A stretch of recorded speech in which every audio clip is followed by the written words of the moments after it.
मदिरा के रूप में कलयुग का वास होता है। पर स्त्री गमन करना इस कुत्सित काम के रूप में कलयुग वास करता है, और किसी भी प्राणी की हिंसा करना उसमें भी कलयुग का वास होता है। एक बार महात्मा बुद्ध कोई डाकू था, जिसका नाम था अंगुलीमान। उसका एक नियम था, जो भी व्यक्ति उसके सामने आता तो उसे उंगली काट करके अपनी माला में पिरो लेता था। उसका रोज का नियम था।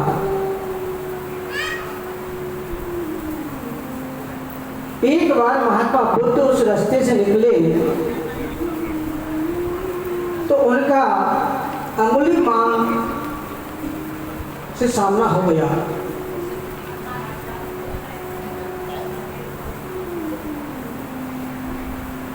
तो बुद्ध ने कहा कि तुम हिंसा क्यों करते हो?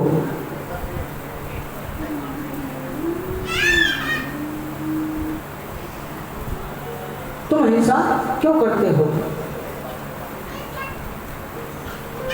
अंगुलीमान से कहा कि ऐसा करो, इस पेड़ की एक पत्ती तोड़ करके ला दो। अंगुलीमान ने कहा, पत्ती क्या पूरी टहनी तोड़ करके दे देता हूं। तो अंगुलीमान ने पूरी टहनी तोड़ करके बुद्ध को दे दी। अब बुद्ध ने कहा कि मैंने तो आपसे एक पत्ता मांगा था, आपने पूरी टहनी तोड़ दी, जाओ इस टहनी को वापस पेड़ से जोड़ दो।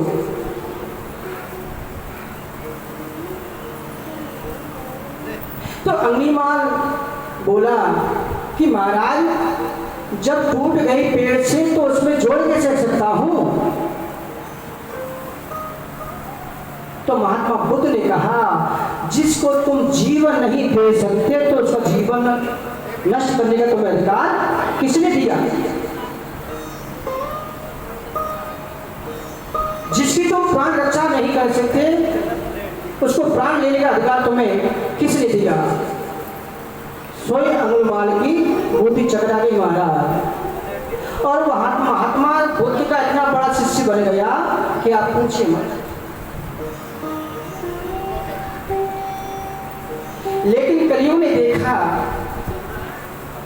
कि ये चारों चीज परीक्षित में नहीं है, और जब तक राजा को मेरा अधिकार नहीं होगा तो मेरा रहना ही व्यर्थ है। पता नहीं क्यों राजा परीक्षित के मुंह से निकल कर, जाओ सोने में तुम्हारा वास है।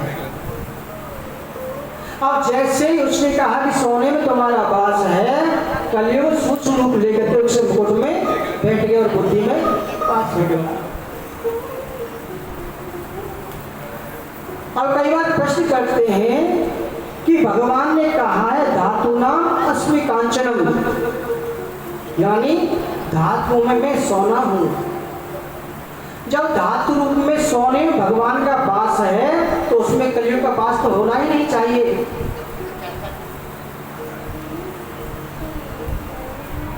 तो कहते हैं सोने में उसी में भगवान का वास होता है जो सत्कर्म से कमाया गया हो, पूरी नियत से न कमा गया हो।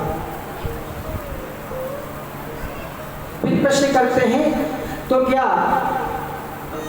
राजा परीक्षित ने ये जो धन कमाया था वो बुरे कामों से कमाया था?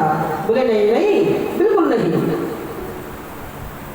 ये तो मुकुट पांडवों का था ही नहीं, ये तो दुष्ट जरासंध का मुकुट था। पहले ऐसा होता था, जिस राजा को जीतते थे तो उसके मुकुट को साथ में लाकर के अपने खजाने में रख देते थे। वही मुकुट राजा परीक्षित ने अपने सर में पहन लिया और उसमें कलियुग का वास हो गया, उसकी बुद्धि को विकृत बना दिया।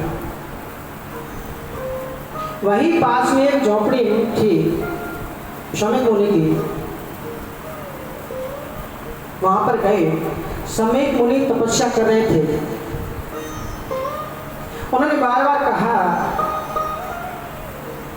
कि महाराज मुझे प्यास लगी है, पीने के लिए कुछ दीजिए। लेकिन महात्मा तो अंतर्वृत्ति में जा चुके थे, उनको कोई ध्यान नहीं था।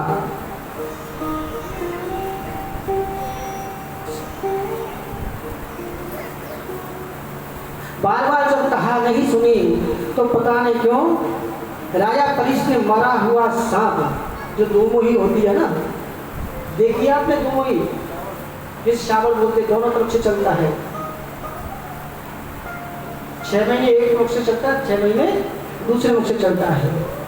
वो अपने बाण से उठा करके शमी मुनि की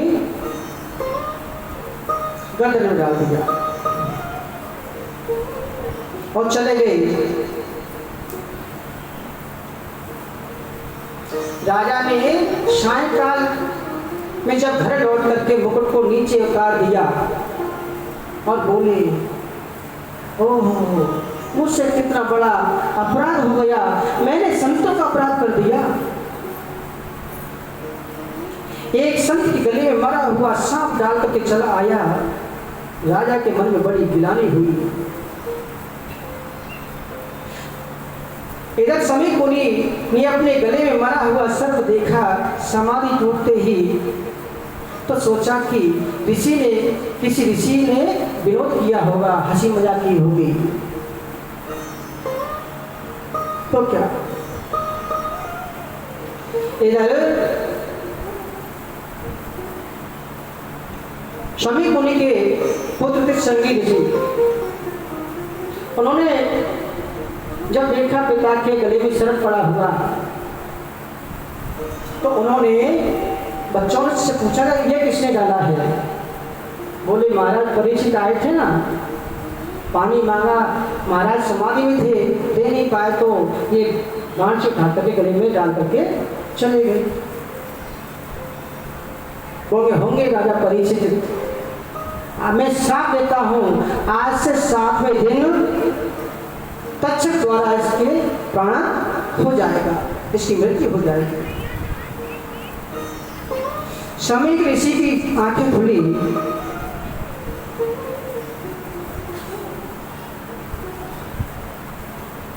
राजा परीक्षित आपके गले में मरा हुआ सर्प डाल के चले गए तो क्या हुआ बेटा? समीप मुनि ने कहा, बेटा जो राजा हमारी रक्षा करते हैं, हमारा आदर करते आए हैं, राजा परीक्षित की कृपा से हम इस निर्जन वन में निर्भीक विचरण करते हैं। मैं समाधि में था, जान नहीं पाया, मैंने उनका आदर नहीं किया, राजा सर्प डाल के चला गया तो क्या हो गया?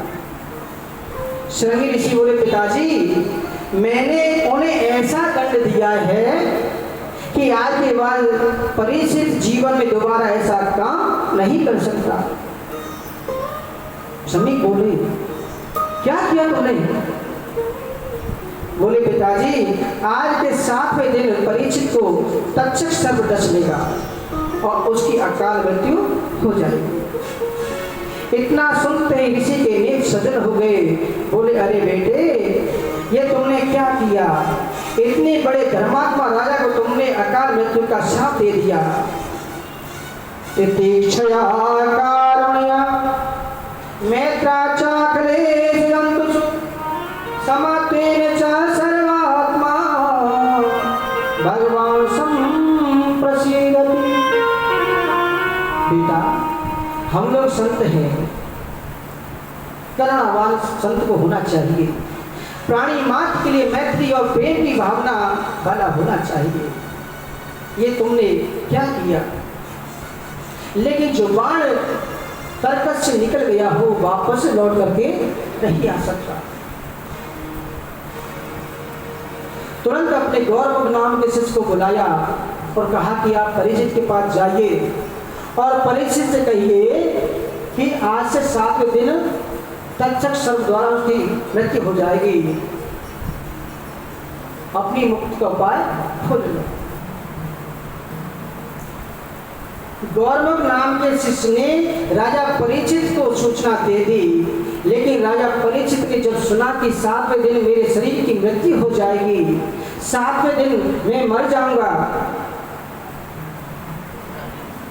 तो वे उस शिष्य से बोले कि आपके ऋषि कुमार ने अच्छा नहीं किया, उन्हें 7 दिन में मरने का जो श्राप दिया है। मैं तो इस शरीर को एक पल भी रखना नहीं चाहता जिससे शरीर द्वारा एक संत का अपराध हुआ हो। परीक्षित ने मंत्रियों को सूचना दी कि हमारे बड़े पुत्र जन्मेजय को राजगद्दी पर बैठाने की व्यवस्था करिए, तैयारी करिए। सारी तैयारियां आनंद फानन में हो गई। रानी ने कहा, हस्तिनापुर और इंद्रप्रस्थ दोनों नगरियां आज सज क्यों रही हैं? क्या बात है राजन? राजा परीक्षित अपनी पत्नी के पास आकर के बैठे और बोले, देवी, आज मैं तुम्हें दुनिया का सबसे बड़ा आश्चर्य बताता हूँ। ध्यान दीजिए, राजा परीक्षित कह रहे हैं, मैं छाती पर हाथ धर के कहता हूँ कि 7 दिन से पहले मेरी मृत्यु नहीं हो सकती। कोई बता सकता है? कोई छाती पर हाथ धर के कह सकता है मैं 7 दिन जिंदा रहूंगा? अरे एक पल का